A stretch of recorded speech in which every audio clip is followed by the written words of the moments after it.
Good evening, visitors. Welcome to the Australian War Memorial's Last Post ceremony. My name is Karis May, and joining us today from the Australian Army is Lieutenant Colonel Malcolm Beck. We welcome the veterans who have served, those that are still serving, and the families that support them. We acknowledge the members of RSL and Services Clubs Association, RSL Victoria and RSL Queensland who are watching the broadcast of this ceremony from around Australia. During the ceremony, wreaths will be laid at the base of the pool of reflection by visitors. But to commence this evening's ceremony, I invite you all to stand and join in singing the National Anthem.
The Australian War Memorial was a vision of Charles Bean, Australia's First World War official historian. Bean landed with the Australian troops on Gallipoli and stayed with them at the front through to the end of the war. The idea of this national memorial and museum came to him at Pozières, France, in the depths of the bloody fighting of 1916. Bean's idea was that this would be a place where families and friends could mourn their loved ones buried in faraway places. It would also be a place that could help all Australians understand what these men and women had endured and what they had done for us. Bean's vision, to which we remain true, is best expressed as inscribed at the entrance to the memorial's galleries. Here is their spirit in the heart of the land they loved, and here we guard the record which they themselves made. Tonight, we will read the story behind just one of those on the Roll of Honour, which lists the more than 102,000 men and women who have given their lives for us in war and other operations for over more than a century. But first we present a lament, Flowers of the Forest. Wreaths and floral tributes will now be laid at the base of the pool of reflection.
Today, we remember and pay tribute to Private Samuel McFarlane, who died of wounds sustained while fighting on Gallipoli during the First World War.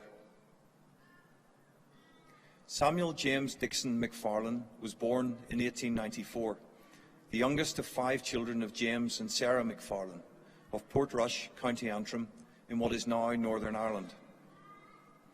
He attended the Coleraine Academical Institution and was an active member of the Ulster Volunteer Force before serving as an apprentice officer in the Mercantile Marine. While in port in Sydney in August 1914, he enlisted in the Australian Naval and Military Expeditionary Force. McFarlane saw service in German New Guinea with the 1st Battalion during a brief 2-week campaign before returning to Sydney, where he was discharged in January 1915. Almost immediately, he enlisted in the Australian Imperial Force. After a period of training at the Liverpool military camp, McFarlane embarked for Egypt with a reinforcement group for the 13th Battalion. By the time he arrived, Australian and New Zealand troops had landed on the Gallipoli Peninsula as part of a wider Allied effort to gain control of the Dardanelles and knock Ottoman Turkey out of the war. They had established a beachhead which they defended in the heights above Ari Bernu. Private Samuel McFarlane landed on Gallipoli in July 1915, just as the 13th Battalion was relieved from the forward positions at Quinn's Post. In August, the 13th Battalion, along with the rest of the Australian 4th Brigade, participated in the ill-fated assault on the approaches to Hill 971, in what was ultimately the main thrust of the August offensive at Anzac. After a gruelling night march, during which the brigade got lost, they were engaged by Turkish machine guns well short of their objective, and dug in on a ridgeline overlooking a position known as Australian Valley. Under a blazing sun, and with no water and little sleep, the men of the 13th Battalion spent several days repelling wave after wave of Turkish troops, attempting to eject the 4th Brigade from its positions. On the 10th of August 1915, McFarlane received a gunshot wound to his head and was evacuated to the beach at Anzac. From there, he was moved onto a hospital ship, which travelled first to Egypt and then Malta. His condition gradually deteriorated, and 10 days later, before the ship had reached Valletta, he succumbed to his wounds. Aged 21 at the time of his death, Samuel McFarlane was buried at sea and is today commemorated on the Lone Pine Memorial at Anzac Cove, along 5,000 Australian and New Zealand troops who died during the fighting in Gallipoli and who have no known grave. His name is listed on the Roll of Honour on my right, among more than 60,000 Australians who died while serving in the First World War. His is just one of the many stories of service and sacrifice told here at the Australian War Memorial. We now remember Private Samuel McFarlane, who gave his life for us, for our freedoms, and in the hope of a better world.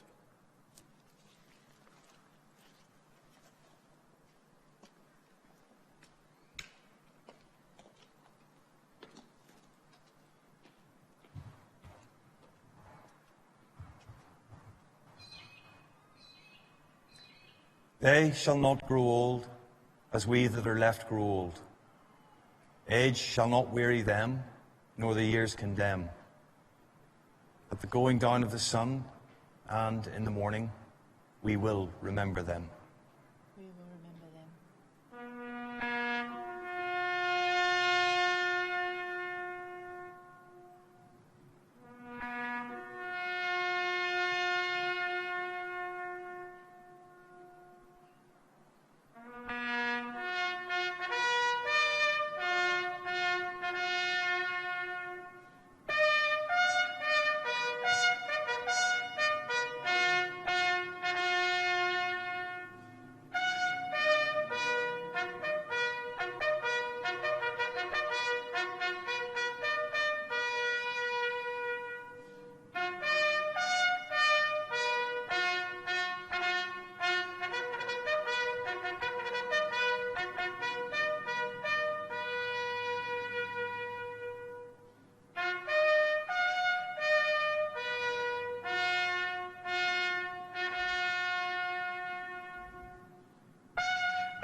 lest we forget. Lest we forget.